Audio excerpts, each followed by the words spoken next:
अजय शर्मा जी बटाला। आदरणीय गुरुदेव भगवान, आपके चरणों में कोटि कोटि प्रणाम।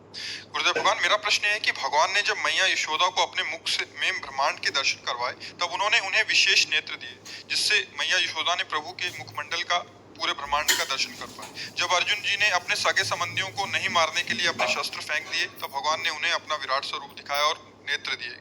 महाराज जी, इन नेत्रों से जब आपका तेज नहीं झेल पाते तो राधा नाम जपने से जब 100 सूर्यों के भी तेज प्रताप वाली हमारी राधा रानी हमारे समक्ष आ जाए तो क्या उनको हम दर्शन कर पाएंगे? ये नाम उतनी सामर्थ्य प्रदान कर देता है, ये नाम उतनी सामर्थ्य प्रदान, जैसे हम हर बार जप रहे हैं ना, राधा राधा राधा, तो हमारे अंदर सामर्थ्य बढ़ती चली जा रही।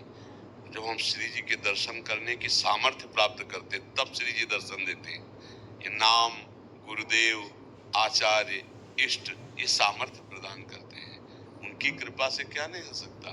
नरसिंह भगवान को देखकर सब डर रहे थे ना, पर प्रहलाद जी दौड़ के गए ना, प्रहलाद जी को डर नहीं लगा।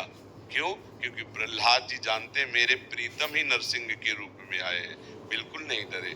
तो ऐसे ही श्री जी का जो अनंत महिमा में रूप है, तो महिमा में अनंत नाम भी तो है ना। सुमिर पवन सुत पावन नामू अपने बस कर राखे रामू, ऐसे परम स्वतंत्र भगवान को अपने अधीन कर लिया नाम जप करके हनुमान जी ने। तो हम राधा नाम जप करके राधा किशोरी के दर्शन की सामर्थ्य प्राप्त करेंगे। हम राधा नाम जप करके राधा किशोरी के श्रीअंग की सेवा का अधिकार प्राप्त कर सकते हैं। हम राधा नाम जप करके किशोरी जी को अपने अधीन कर सकते हैं। भाई नाम बड़ा है नामी से, जैसे स्वामी और सेवक, इतना अंतर है नाम और नामी में। यद्यपि अभेद है फिर भी अंतर है। कैसे? जहां नाम होगा वहीं नामी पधारेगा। जो नाम जब नहीं कर रहे तो नामी समीप होने पर भी नहीं दिखाई दे रहा, यही है हृदय में बैठा हुआ। तो नाम हमको सामर्थ्य प्रदान करता है। नाम भगवान की अमोघ सामर्थ्य है, पक्का समझो। जैसे जैसे नाम जप करोगे आप में दिव्य दृष्टि आ जाएगी, आप में सब सामर्थ्य आ जाएगी। कभी मांगना नहीं पड़ा है। अच्छा, ये ऐसा नहीं होता कि लो मैं तुम्हें दिव्य दृष्टि देता हूं, नहीं, वो अपने आप जागृत हो जाती है। वैसी सामर्थ्य जागृत हो जाती है, वो अपने आप हो जाती है। वो नाम जब करते रहो आप, जब उनको, तो हमारी सामर्थ्य इतना भी प्रेम झेलने की नहीं है, और वो प्रेम समुद्र है, आपको सच्ची कहते हैं। कभी कभी जब उनकी कृपा होती तो लगता है अगर आचार्य और गुरु जी की कृपा ना हो तो हृदय फट जाए। महाराज जी, यही तो मेरा प्रश्न यही था कि आपका तेज झेलना हमारे लिए संभव नहीं है, तो फिर सूर्य के समान उनका तेज कैसे झेल? आज जैसे आप हमारे सामने बैठे हो, लेकिन आप कह रहे हो लेकिन आप देख तो रहे हो ना, ऐसे ही देखा जाता है। ऐसे ही देखा, यद्यपि असंभव है पर नाम जापक के लिए असंभव नहीं। हमारी श्री जी है ना, हमारी श्री जी, बात हमारी समझना। ये हमको दर्शन कराता है।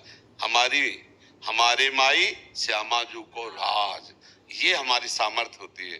तो अपनापन से, जैसे बड़े पिता जो है राष्ट्रपति है, लेकिन मेरा पिता है, तो अब दूसरों को डर लगेगा, लेकिन अपने तो जाके उनकी गोद में बैठ सकते हैं ना, मेरा पिता है ना, है नहीं? तो ऐसे ही मेरी श्री जी है ना, आप जिनकी बात कर रहे हो मेरी श्री जी है। अब बस खत्म खेल। जब मेरी श्री जी है ना, तो फिर मेरे को सामर्थ्य भी उतनी मिलेगी, उतनी सामर्थ्य मिलेगी। तो हमें वही पावर देती है, वही हमें दृष्टि देती है, हम उनको देख पाते हैं, हम उनको सह पाते हैं। नहीं तो सच्ची मानिएगा, प्रभु का प्रेम उदय होते ही हृदय ऐसे, जैसे 0 वाट में 11,000 वाट की बिजली छोड़ दो ना, चिथड़ा उड़ जाए, ऐसे हृदय फट जाए। सांसारिक प्रेम को तो झेल नहीं पाता, सांसारिक दुख सुख को तो झेल नहीं पाता। अब सोचो, इतना आनंद समुद्र, जिस आनंद समुद्र के एक बिंदु के एक अंश से, सीकर जो आनंद सिंधु सुख राशि और सीकर तय त्रैलोक सुपा। सीकर कहते हैं जैसे एक बिंदु ऐसे बूंद लिया और उसको चट में मारा तो उसमें जो कण निकले उसे सीकर कहते। एक सीकर से अनंत ब्रह्मांडों को सुख प्राप्त हो रहा है। एक बूंद के एक सीकर से अनंत ब्रह्मांडों को सुख प्राप्त हो रहा है। वो सुख समुद्र भगवान जब हमें मिलेगा तो हालत क्या होगी? यही भजन, यही गुरु कृपा से सामर्थ्य आती है। जब वो आनंद समुद्र गले लगाएगा तो हालत क्या होगी? एक सीकर सुख में तो देख लो पूरा ब्रह्मांड फंसा हुआ है, और वो आनंद समुद्र जब सामने हो फिर हालत क्या हो? ये गुरु कृपा, ये गुरु मंत्र, ये नाम जप, ये बल प्रदान करता है।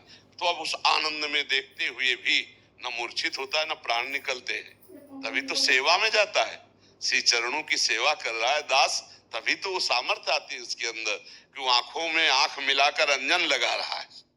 नहीं, जब श्रृंगार करते हैं अपने इष्ट का तो सब श्रृंगार करने का सौभाग्य मिलता है। दर्शन की तो बात जाने दो, सब सेवा का सौभाग्य प्राप्त होता है रसिकों को। ये नाम मंत्र में बहुत दम है, बहुत सामर्थ्य है।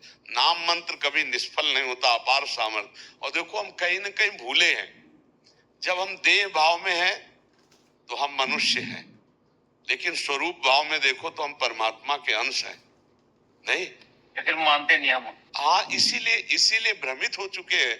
और अब अध्यात्म सुन सुन करके तो पता चल ही जाएगा, फिर धीरे धीरे मानने लगेंगे।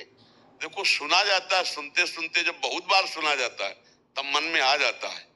नहीं, बहुत मान रहे हैं, हजारों लोग गलत आचरण छोड़ रहे हैं, गलत नशा छोड़ रहे हैं, तो धीरे धीरे उनको समझ तो आ ही रही है कि यार ये गलत है, ये सही है। तो धीरे धीरे ये भी समझ जाएंगे कि शरीर छूटेगा यार, शरीर तो मैं नहीं हूं, मैं तो अविनाशी हूं। जो मैं जागृत में वही मैं स्वप्न में, वही मैं सुषुप्त में। तो ये अवस्थाएं तो शरीर के, लेकिन मैं दृष्टा हूं। अगर इतना ज्ञान धीरे धीरे बढ़ जाए तो जीवन मुक्तता की तरफ हम चल दे। तो आप आनंदित रहिए, नाम में बड़ी सामर्थ्य है, वो सब सामर्थ्य दे देंगे।